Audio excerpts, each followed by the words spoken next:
Hey you guys, it's me Richard with Nightmares. Cheers anyone? So today, with it being Sunday, February 26th, 27th, whatever it is, I'm going to be doing a review on John Saul's In the Dark of the Night. And I got some new horror art to reveal. Come back after the intro.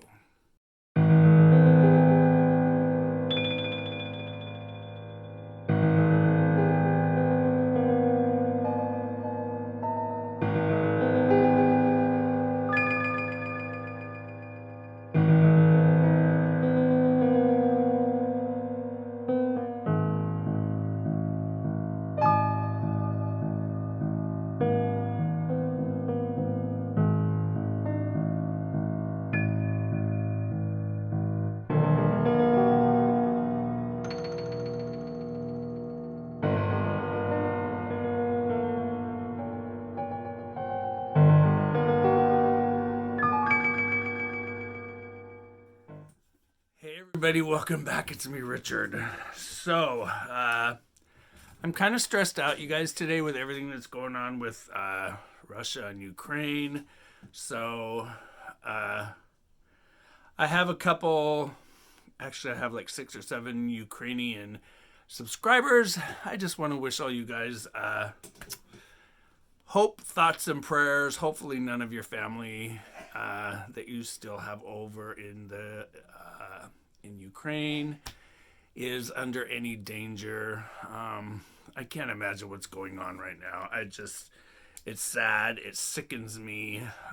But let's get on to a book review.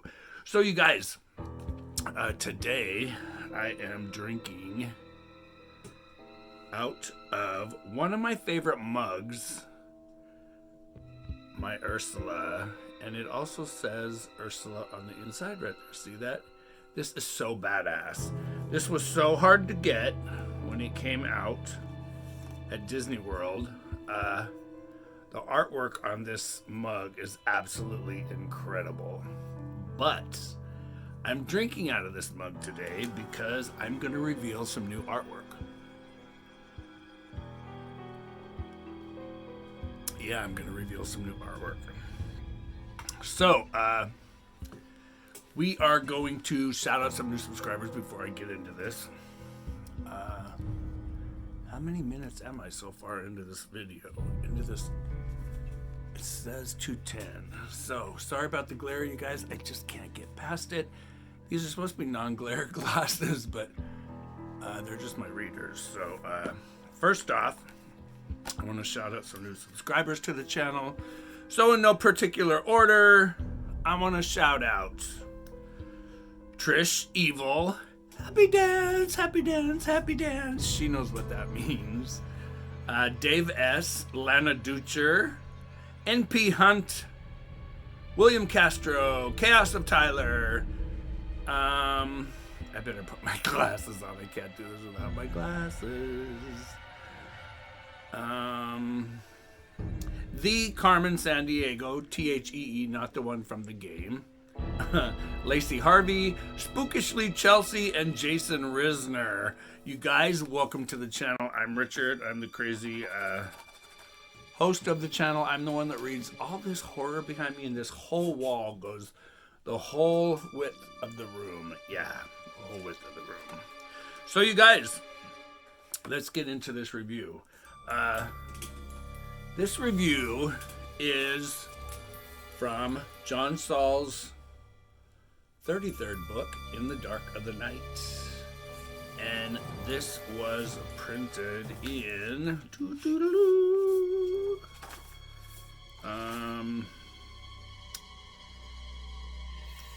2006. This is a Valentine book. Beautiful cover art.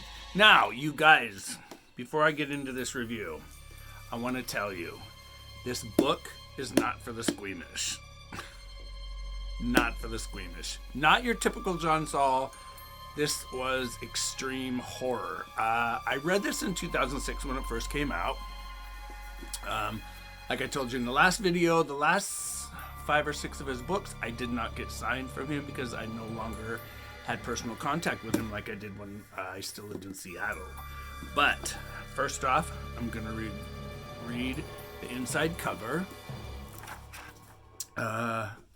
Summer vacation becomes a season in hell for an ordinary family who unwittingly stirs something invisible, insidious, and insatiable from its secret slumber, unleashing a wave of horror only the darkest evil could create. That only a master of spine-tingling terror like John Saul could orchestrate.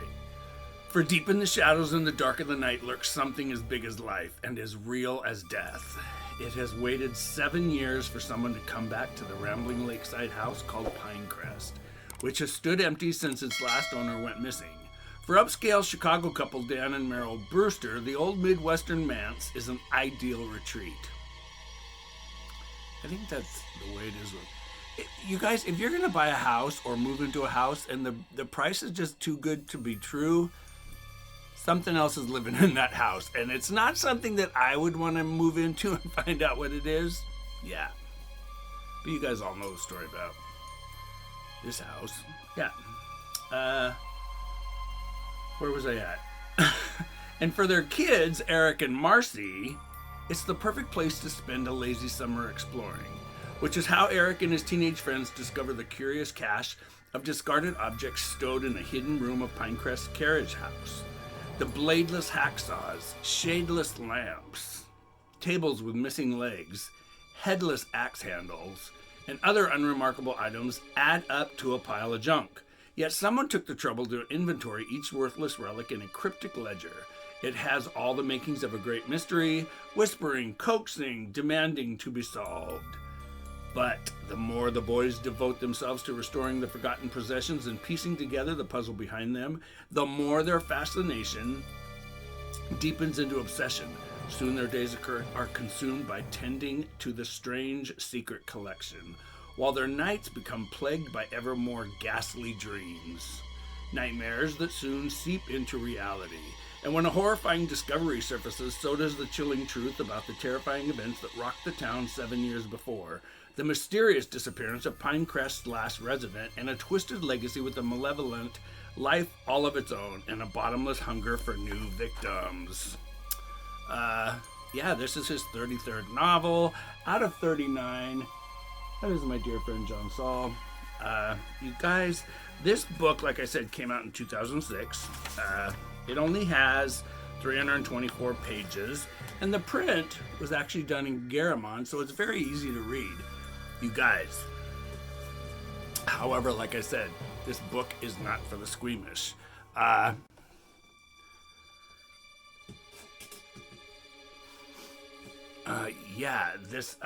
This book is very, very, very disturbing. There are scenes of graphic violence in here that are so creepy and so gory that I remember when I first read it in 2006. I read it when we were at, I think we were on our way to China, actually, and we were in China for 7 weeks, and I read this on the airplane, and I had to erase all memories of the book once we got to China, because there were scenes in here that just actually still stuck with me. And when I reread it this time, I do have the physical book, but I did listen to the audiobook, and I listened to it in just one part of the evening and a couple hours in the morning as I was finishing this piece of art that I'm going to show you in just a second. And the audiobook is abso-fucking-lutely incredible. The narrator did such a great job. Now I'm going to read you what I wrote on my Goodreads channel really quick, and then I'm going to talk about the book. I know a lot of you love John Saul like me, Larry Yance. Adriana, I don't know if Adriana's ever read any John Saul, and B up in Vancouver, and Christy Randazzo, all of you guys. I know Christy's read John Saul, but anyway, let's get into what I wrote about this book. Not for the squeamish. Author horror book. Another horror book to disturb my sleep and make me think twice about going to the lake for the 4th of July celebration and fireworks. Yeah, my mom died on 4th of July 4th of July is one of my favorite holidays. I love the fireworks, but it just brings that sentimental loss of my mother. She loved the 4th of July. 4th of July was a huge, huge, huge part of the year for her. So, yeah, this book just really... So, let's go. With this book not being published until 2006, it reads like one of Saul's first and early in his career books, and that is a great thing. Now, all of you know, if you have followed me and my reviews, that I love John Saul as a horror author, and this is a perfect example of why. Ready for my review? Let's go to Pinecrest and celebrate summer. Now, Dan and Meryl Brewster are the parents of 10-year-old Marcy and 16-year-old Eric. They live in the Pines, New York, and are ready to celebrate summer and rent a cabin at the lake for the month. They decide to rent a mansion. Yes, a huge and the scariest house on the entire lake, and it is called Pinecrest. When the real estate agent takes them on the tour, they wonder why it has not been rented in over 5 years. She has no answer for the Brewsters, but they soon find out why as soon as they come up and move in for the summer.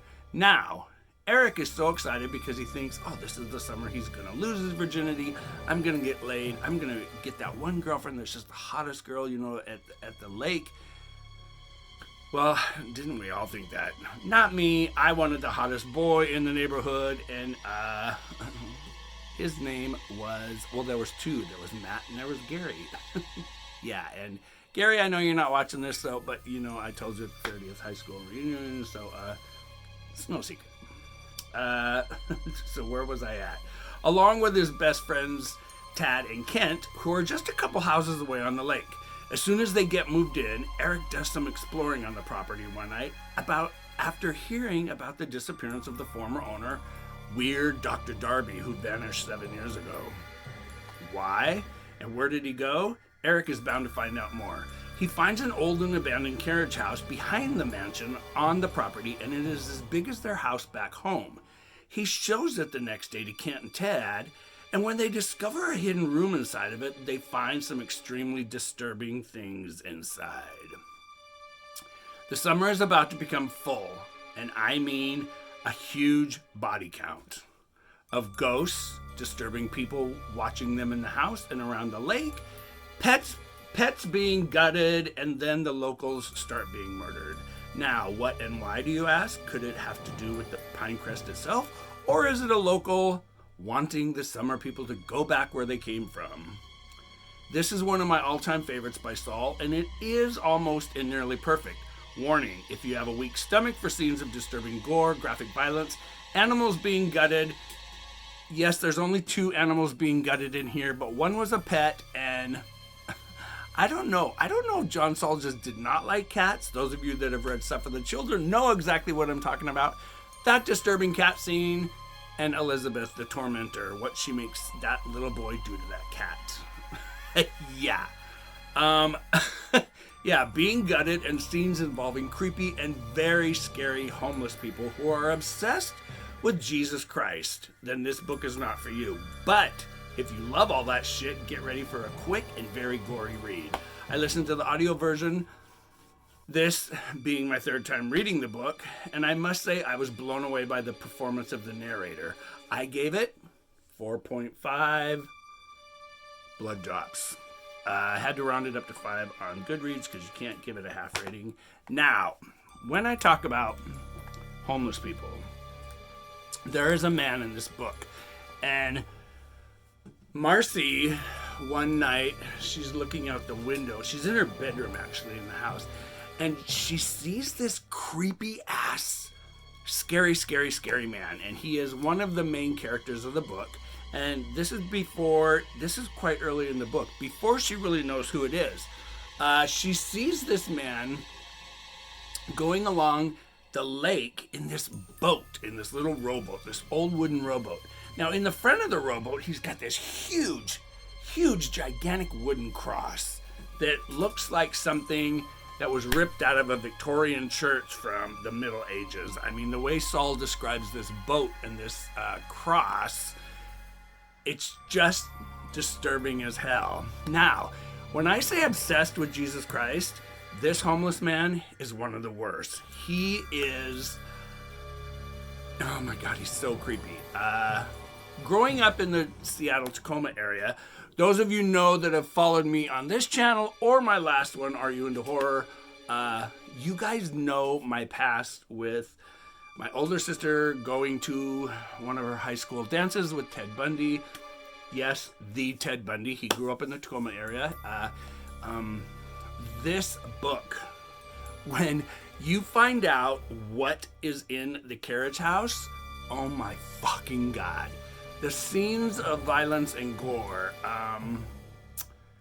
Yeah, I think, you know, every kid, when we're a teenager, if you're obsessed with horror like I was and like all of you are, we all wished we could have had that one thing that, well, I don't want to tell you because it'd ruin a big surprise of the book.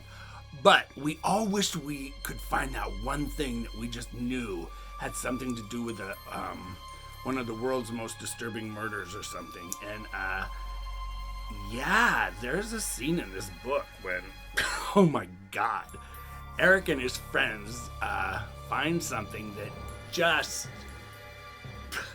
I don't know where John Saul came up with this idea. A lot of people have told me, oh, Richard, John Saul was a terrible author. His boyfriend, partner, husband, publicist, Michael, is the one that wrote all his books. You know, he just took the credit.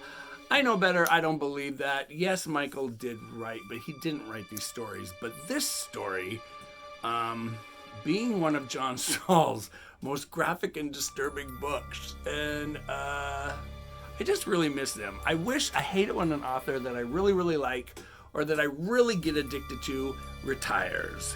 Yeah, it's like, why do they have to quit writing? But, you know, I've told you guys before, John Saul did promise all of us fans that belong to his fan club that he would write another book. And I have another story about that whole entire letter in one of my videos. I'll leave a link down below in the basement. Speaking of the basement, if you guys haven't done so already, if you love horror as much as I do, please give me a thumbs up. Hit that subscribe button. Ring that little bell right there. And when you ring the bell, it'll say all, some, or none or something. Just hit all, and then it'll give you a notification in your email when I post a new video so you don't miss out on any horror. So, in honor of today's coffee mug, yes, my Ursula mug, and the audio version of John Saul's In the Dark of the Night, this is what I was working on while I was listening to this book. Let me grab her. It's a big painting. Yeah, it's a big painting. So are you guys ready to see what it is? It's the Sea Witch. She is absolutely gorgeous. There was 46 colors. I had to order this in a bigger size because it came very, very small. I wanted it bigger so it had better detail. So I ordered it in a 50 by 70 millimeter. Now you guys can see these are all little tiny what they call drills or stones. You guys, if you've never done one of these, I am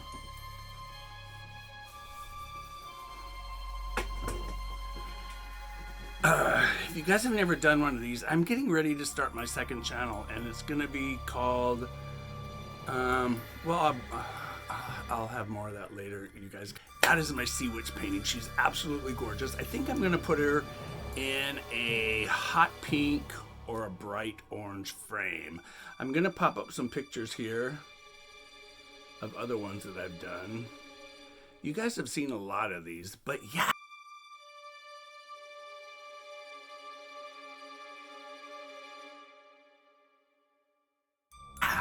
That is my inspiration of why I'm drinking out of Ursula today. You guys take care of yourselves, live your life like a book. Just don't turn that last page, because once you do, it's over.